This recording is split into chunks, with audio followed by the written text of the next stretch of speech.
Olá, meu nome é Antônio, sou acadêmico do 12º período de Medicina da Faculdade de Ciências Médicas de São José dos Campos.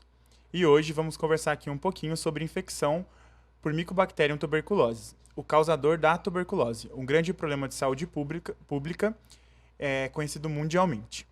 Primeiramente, gostaria de agradecer a toda a organização do Congresso pela oportunidade de estar aqui hoje com vocês. Bom, começando nossa introdução, tenho que trazer uma figura muito importante, Robert Koch, que foi ele que descobriu o bacilo da tuberculose. Por isso, então, o bacilo também é conhecido como bacilo de Koch, em sua homenagem. Aqui temos uma imagem que representa esses pontos roxos, o bacilo. Vou falar mais adiante a respeito da coloração que foi utilizada. Sem mais delongas, então, falando sobre as micobactérias. O que são as micobactérias, né? É um grupo de bactérias, de bacilos, não se coram por Gram. Essa é uma das principais características da sua parede celular, que é constituída de ácido micólico. Mais para frente vou explicar um pouco mais sobre isso. Essas bactérias, ou melhor, essas micobactérias, elas são aeróbias obrigatórias, ou seja, elas necessitam da molécula de O2. Elas gostam muito de oxigênio, elas precisam do oxigênio. Como eu já disse, são bacilos, tem aquele formato, então, mais alargado, arredondado, não chega a ser um coco, né, mas ela é mais um bacilo mesmo, como semelhante a um cilindro. São imóveis e têm um crescimento muito lento. Vale dizer também que as micobactérias são resistentes à desinfecção e ao pH do ácido gástrico. Ou seja, ela é muito potente. Ela consegue resistir aos ambientes com alta variação de temperatura, diversos produtos como álcool, hipoclorito. Ela então só é sensível à esterilização. Relembrando um conceito muito importante na microbiologia também, a esterilização é a única forma que consegue remover os esporos da tuberculose. Aqui então vou falar mais um pouco a respeito da parede celular. A parede celular do Mycobacterium tuberculosis, essa imagem representa muito bem, de uma maneira muito lúdica. Gosto muito dessa imagem, um pouquinho de quais são os seus componentes. Assim como as membranas de outras células possuem membrana celular, peptidoglicano, e a sua principal característica é o ácido micólico, onde dá para observar aqui na coloração vermelha. Aqui. A respeito da epidemiologia, esse dado da Organização Pan-Americana da Saúde traz para a gente que em 2022, cerca de 78 mil pessoas adoeceram pela tuberculose no nosso país. Esse número representa um grande aumento em relação a 2021, cerca de 4,9%, segundo as informações do Boletim Epidemiológico do Ministério da Saúde. Então, nesse documento da OPAS, traz que o Brasil é um país com o maior número de casos notificados de tuberculose nas Américas. Isso nota pra gente, né, todo o problema de saúde pública que tem em cima disso e toda a campanha acima da erradicação do máximo combate ao bacilo. Em relação à infecção, é muito importante a gente saber alguns fatores de virulência que o bacilo possui. Como eu já disse, o ácido micólico, que traz para ele uma característica de resistência, a fuga do sistema imune. O fator corda, que é muito importante também, que de certa maneira é tóxico para as células dos mamíferos. E também o CERA-D, que são outro fator de virulência muito importante.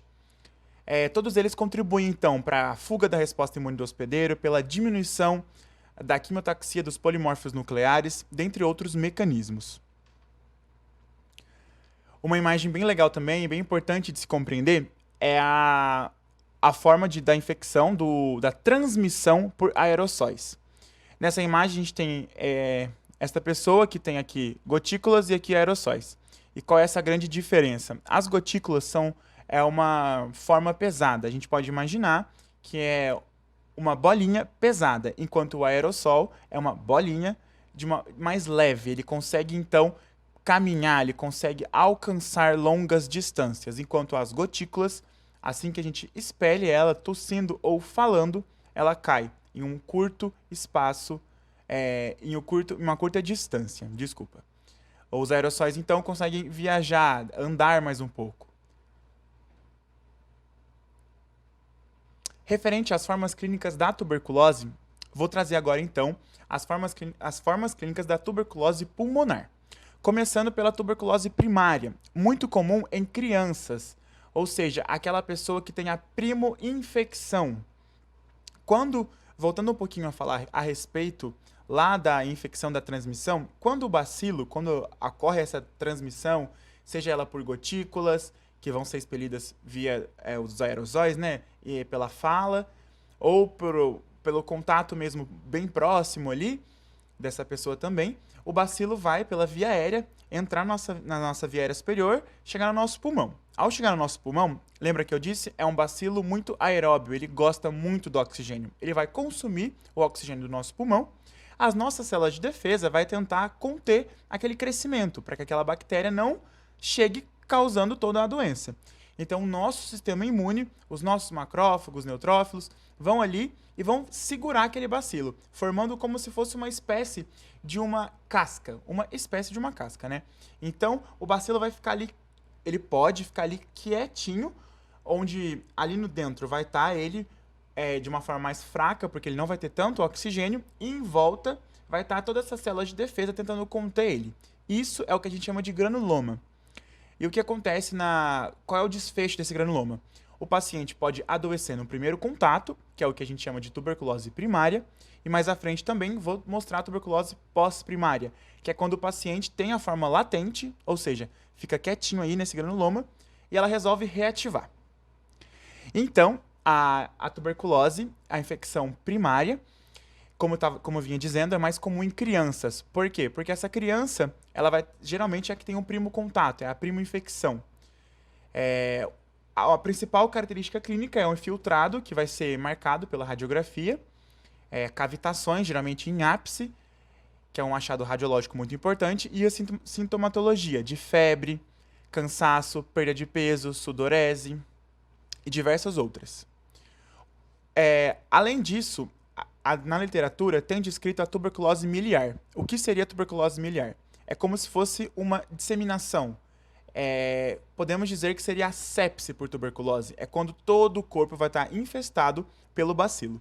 Aqui tem um exemplo também de como está o pulmão com uma tuberculose miliar. Perceba a diferença, onde aqui a gente só encontra uma cavitação, na tuberculose primária, no ápice, e aqui na tuberculose miliar, diverso infiltrado ali, bem um aspecto, lembra muito o aspecto do vidro moído.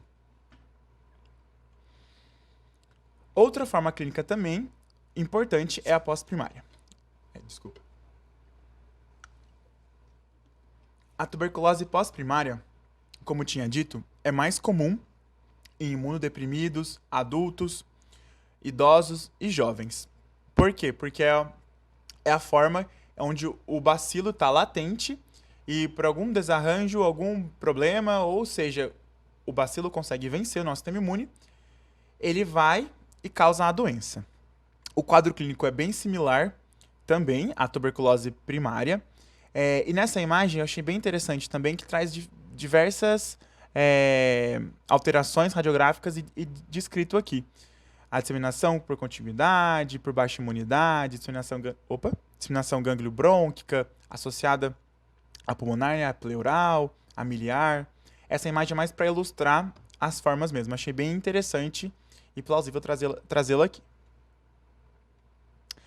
Agora, vou falar a respeito de formas extrapulmonares. A tuberculose, então, é aquele bacilo que pode chegar a qualquer parte do corpo. Muitos têm pensado, já ouvi muito de diversos pacientes, diversas pessoas leigas achando que a tuberculose é só pulmonar. O paciente mesmo fala, tuberculose é aquela doença do pulmão, doença do pulmão.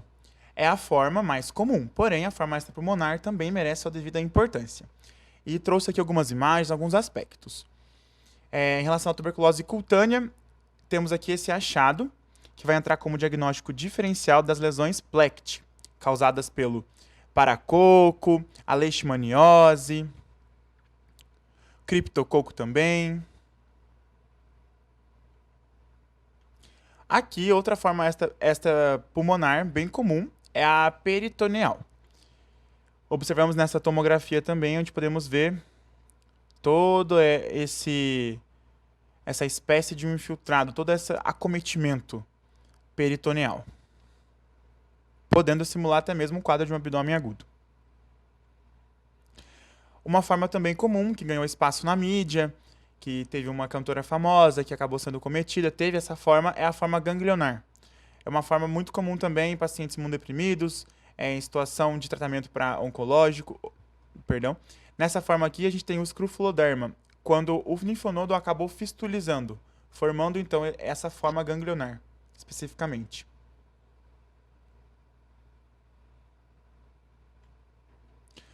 Outra forma também muito comum é a forma óssea.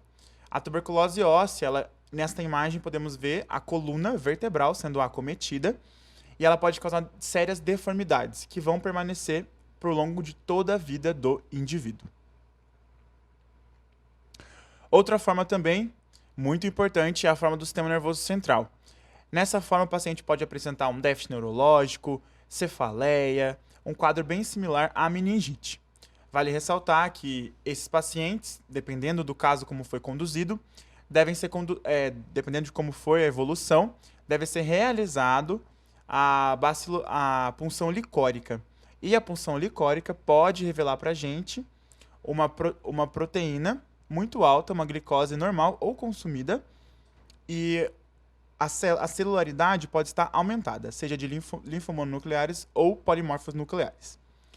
Lembrando também que algumas crianças podem cursar com o abaulamento, a fontanela vai estar abaulada. Se foi muito pequenininho, aquela fontanela que tem aqui na cabeça, ela não vai estar normotensa, vai estar abaulada por conta do aumento da pressão, vai ter uma hidrocefalia acometendo ali também. Então, depois de a gente falar um pouco sobre todo esse quadro, toda essa forma, um pouquinho da evolução de como que a tuberculose, depois de ser infectado, como o indivíduo, então, vai poder evoluir. Vou retomar aqui um pouquinho só para a gente lembrar a respeito da infecção. Lembrando que a gente tem o fator de virulência do bacilo, a gente tem os fatores do hospedeiro também, da imunidade do hospedeiro, e temos a transmissão, que é o principal meio de contato, que é pela saliva, que as pessoas têm uma com as outras. Voltando então um pouco mais para cá, a respeito da evolução, a gente tem alguns desfechos que podem acontecer. O paciente pode ser portador do bacilo, ou seja, tem uma alta infectividade, uma baixa patogenicidade, e ele permanecer da forma assintomática. Geralmente, profissionais de saúde que têm muito contato com pacientes nessa situação, acabam podendo ser portadores sim do bacilo, mas não desenvolvem a doença, porque o seu sistema imune está competente e consegue segurar o bacilo, consegue conter o bacilo.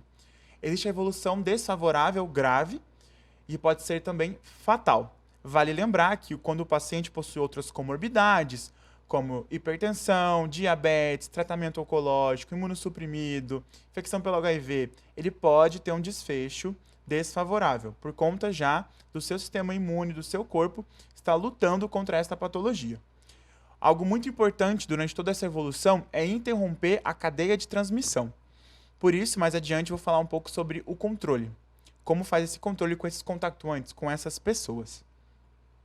Importante dizer também que, como a tuberculose é transmitida por aerossóis, tem essa transmissão respiratória, aérea respiratória, ela é associada à população privada de liberdade, aos indígenas, à população moradora de rua, seja pela ingestão de drogas, acaba também caindo no sistema imune, e por profissionais da saúde que acabam entrando em contato com os doentes. O diagnóstico da infecção, então, é feito pelo diagnóstico clínico, somando os sintomas, como eu já disse, a febre, a perda de peso, a tosse, e achados radiológicos do infiltrado pulmonar, seja ele no aspecto miliar, na cavitação, até mesmo um derrame pleural que pode acontecer, que também é uma forma extrapulmonar, a tuberculose pleural. Lembrando que o diagnóstico laboratorial, a gente vai ter duas opções. O BAR, que é o bacilo álcool resistente, vai ter a pesquisa do BAR, bacilo álcool ácido resistente, que vão ser necessárias duas amostras. Esse bacilo vai ser geralmente pelo escarro, e o que eu ia tanto falar lá do começo é a coloração de Zion-Nielsen, que é utilizada para corar esse bacilo, com o azul demetileno. Devido à sua parede celular ser diferente, ter aquele ácido, o bacilo não se cora por Gram. Porém, quando a gente cora por Zion-Nielsen, ele vai se assemelhar ao bacilo a bactérias gram-positivas, pois ele vai apresentar aquela característica de um bacilo roxo, muito semelhante aos gram-positivos. O diagnóstico laboratorial pode ser feito, então, dessa maneira, ou se não, o padrão principal, o teste rápido molecular TRM-TB para a tuberculose. É um teste fácil, não é disponível em todo lugar, porém de uma maneira muito fácil e simples de ser feita. Lembrando que, para as crianças, é diferente o diagnóstico. A criança tem muita dificuldade em escarrar. Então, para a criança, a gente usa uma pontuação por score.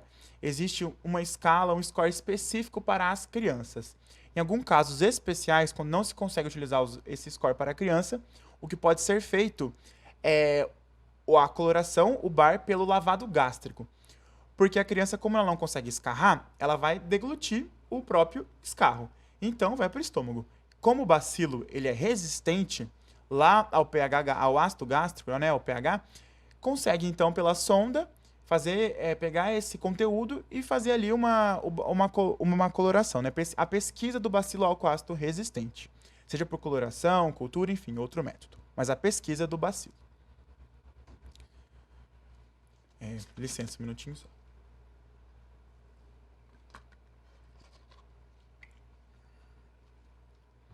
A respeito, então, do controle que eu trouxe para vocês, vale lembrar que a tuberculose é um problema que acomete mais, é muito intimamente relacionado à periferia e traz uma estigmatização muito grande por conta disso. Por conta da habitação, da maneira como as pessoas vivem, de hábitos culturais, socioeconômicos mesmo, socioculturais. Como é uma alta infectividade, então ele transmite bastante, e geralmente, volto a dizer, pela via respiratória, a principal forma. É muito importante fazer o controle dos contactuantes para que a gente interrompa a cadeia de transmissão.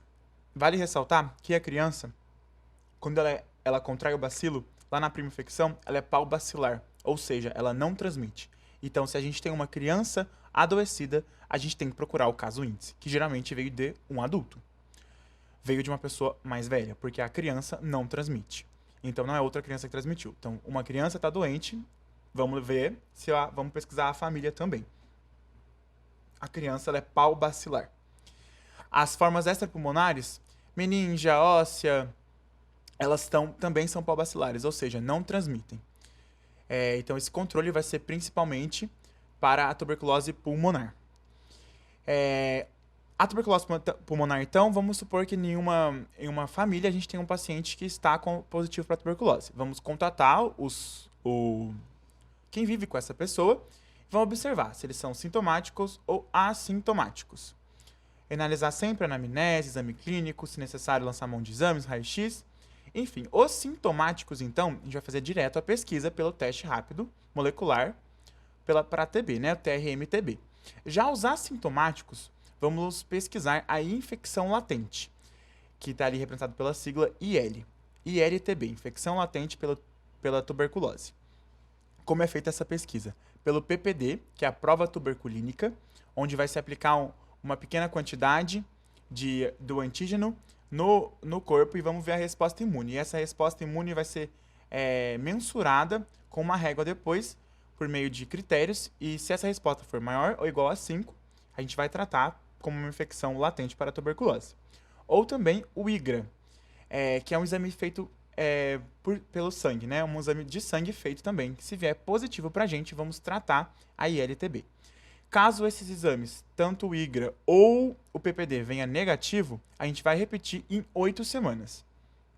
Vale lembrar que profissionais da saúde não entram nessa área aqui, porque eles têm contato diretamente e prolongado. Então, o profissional de saúde é um outro critério, é semelhante, mas a leitura do PPD é diferente de como do que é diferente de como é preconizado para outros contactuantes.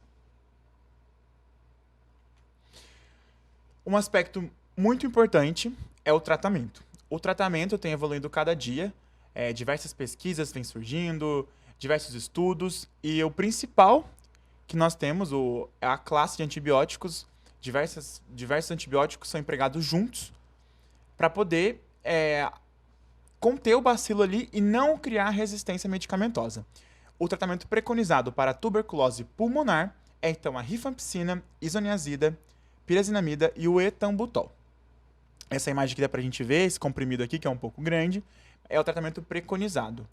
Aí tem todo um protocolo a ser seguido da tomada assistida no posto de saúde, da quantidade de doses, da quantidade de meses, de acordo com a forma também, meningia, óssea, vai mudando essa quantidade. Existem outros medicamentos que podem ser utilizados no caso de alergia, intolerância a efeitos colaterais, porém o principal é esse daqui, é o esquema HIP, muito conhecido, né? Lembrar o paciente que o esquema HIP, a rifampicina vai deixar uma urina de uma cor mais alaranjada, a isoniazida pode trazer alguma neuropatia, então em gestante, em paciente imunossuprimido, a gente vai já iniciar a piridoxina junto, para proteger, digamos, esse nervo. Então, como falei, é um bacilo que transmite de uma maneira muito fácil, por contato de aerossóis, né, via aérea. É extremamente importante no ambiente de saúde esse paciente ter precaução de contato para aerossóis. Ou seja, higienização das mãos, uma precaução padrão, né, para qualquer paciente, manter o quarto fechado e o paciente, durante o transporte, durante o quarto ele pode ficar sem a sua máscara cirúrgica, mas durante o transporte, seja para fazer um exame, mudar de leito, importantíssimo, a máscara cirúrgica para esse paciente e a máscara PFF2, a N95, para o profissional de saúde que estiver atendendo o paciente. E o quarto privativo, né, para não transmitir para mais ninguém. Essas são as principais medidas que a gente não, né, que todo mundo vem tendo desculpa, fugiu a palavra, a medida que a gente vem tomando, né, para reduzir ao máximo essa cadeia de transmissão. Alguns desafios que até hoje são presentes na nossa sociedade, como eu disse, é uma doença muito estigmatizada, que está ali associada à periferia, marginalizada, aquela população com uma vulnerabilidade socioeconômica, sociocultural. Então, um grande desafio ainda é a estigmatização. Em tempos atrás, a mídia, a literatura já trouxe esse assunto de uma forma romantizada, de uma forma diferente, porém, ainda continua assim a estigmatização. Outro desafio também é a adesão, por conta, um ganchinho um leva o outro, né? A estigmatização leva à má adesão. Então, a má adesão ao tratamento é um grande problema, porque não vai interromper a cadeia de transmissão, esse paciente não vai ser tratado ele mesmo e vai continuar transmitindo. Existe até estudos, não vou me lembrar agora, de que uma pessoa que não trata tem a chance de contamina 15 outras, algo assim, bem, muito legal. Até esqueci de colocar isso tudo, mas sugiro que deem uma lida em relação a essa cadeia. É muito importante também. E outro desafio é o monitoramento dessa pessoa. O ideal é que o serviço de saúde procure sim realizar um monitoramento, como eu disse, com um controle dos contactuantes para interromper a cadeia de transmissão. Porém, também chega a ser um desafio, seja pela moradia, pelo paciente ter um abandono ou pela recusa dos familiares. E políticas públicas. Sabemos que existem políticas públicas, o Ministério da Saúde, em conjunto com diversos outros órgãos e instituições, tem lançado mão de políticas, pesquisas, e isso é excelente. Porém, continua sendo um desafio por conta de atingir ao máximo dos municípios. É uma política muito forte no Brasil. A tuberculose, como lá na epidemiologia, é uma doença extremamente prevalente nos dias de hoje, no nosso país, e a política pública precisa ao máximo atingir a esfera nacional, estadual, municipal, para que consiga abranger o máximo de pessoas possível. Então aqui uma imagem de que o coletivo é a grande chave para fechar tudo isso. É o que a gente precisa. Um combate para combater o bacilo, o sistema de saúde, o paciente, a comunidade, tudo precisa estar junto em apoio ao combate deste bacilo. Aqui trago algumas referências que utilizei para essa aula. E gostaria de agradecer, trouxe uma mensagem de defenda o SUS e viva a ciência. Muito obrigado a todo mundo que acompanhou aqui hoje. Espero que tenham um ótimo congresso. Tchau, tchau.